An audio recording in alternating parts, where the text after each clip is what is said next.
Welcome to our தோட்டம். So நான் தோட்டத்துக்கு போகலை, இதை போயிருந்தாங்க, வீடியோ தான் எடுத்து எனக்கும் காமிக்கிறதுக்காக எடுத்து வந்தாங்க. சரி உங்கள் எல்லாத்துக்குமே காமிக்கலாம் அப்படின்னு நினச்சேன். என்னடா தொண்டை ரொம்ப கரகரன்னு இருக்குது, ஒரு 3-4 நாளாக உடம்பு சரியில்லை. பாருங்களேன், நான் சின்ன சின்னதாக காமிக்க ஆரம்பிச்சேன்னா இப்போ பாருங்கள் எவ்வளோ முளைச்சிச்சு பாருங்கள்.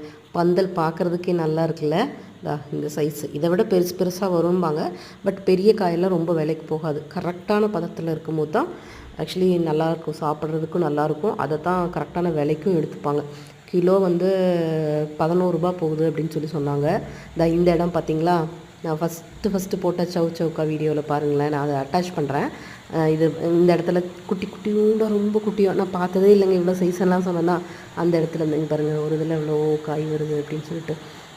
ஆக்சுவலி நிறைய தண்ணி ஊற்றணுங்க. தண்ணி ஊற்றுனா தான் வந்து இந்த மாதிரி வருன்றாங்க. இன்னும் பாருங்க, இந்த பந்தல்லாம் இன்னும் கொடி ஃபுல்லாகவே ஏறல, பொறிக்க ஆரம்பிச்சிருக்காங்களா. அங்கே வருங்க, அப்பா காமிக்கிறாங்க இல்லை எப்படி நல்லா வந்திருக்கு அப்படின்ட்டு. பட் அவருக்கு அதுலேயுமே நமக்கு பார்க்குறக்கு நல்லா இருக்கே அப்படின்னு தோணுது.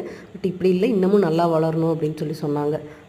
இவங்க வருங்க, இப்போ பார்க்குறதுக்கு இப்படி இருக்கிற மாதிரி இருக்குது. அங்கங்கே தேடி பறிக்கிறதா இருக்குது. இன்னும் நிறைய வந்துச்சு, காய் வந்துச்சு அப்படின்னு சொல்லி சொன்னால் சடசடான்னு பொறிக்கணும். அது இல்லாமல் அந்த வெயிட்டுக்கு வந்து அந்த பந்தல் அப்படியே கீழே இறங்கிட்டே வருமா, அதனால் அதில் இருக்கிற தலையெல்லாம் பறித்து விடணும்னு சொன்னாங்க. அதுவே பெரிய வேலை அப்படின்னு சொல்லி சொன்னாங்க. இப்போ ஃபஸ்ட்டு காய் வந்து எடுக்கிறாங்க. ஃபஸ்ட்டு வீக்கு ஃபஸ்ட்டு அறுவடை போட்டு காய் எடுக்கிறதுனால வரணும்னு சொல்லியிருந்தாங்க. பட் என்னால் போக முடியல. இதுக்கப்புறம் போகும்போது நான் உங்களுக்கு திருப்பி அப்டேட் பண்ணுறேன் எப்படி வந்திருக்கு அப்படின்னு சொல்லி. எடுத்துகிட்டு தான் இருக்காங்க ஃப்ரீக்வெண்ட்டாக. இன்றைக்கி கூட நான் இப்போ பேசிகிட்ருப்பேன், அன்றைக்கி கூட சொன்னாங்க 2 மூட்டை காய் எடுத்தோம் அப்படின்னு சொல்லிட்டு. ஆனால் நிறைய பேர் இங்கே சொல்கிறாங்க இதெல்லாம் வந்து லாபம் அப்படின்னு சொல்லி சொல்கிறாங்க. பார்க்குறக்கு ஆக்சுவலி லாபமெல்லாம் இல்லைங்க. நான் பீன்ஸுக்கே சொல்லியிருந்தேன். நான் ஆக்சுவலி அந்த கணக்கெல்லாம் இன்னும் காமிக்காமல் இருக்கேன். நான் கன்ஃபார்மாக காமிக்கிறேன் உங்களுக்கு. பெரிய லாபமெல்லாம் இல்லை, ரொம்ப கஷ்டப்பட வேண்டியதாக இருக்குது. இதை தாண்டி ஏதோ மனநிறைவுக்காக நம்ம வந்து சரி இல்லை நம்ம எடுத்துட்டோங்கிறதுக்காக என்ன செஞ்சுக்கலாம்.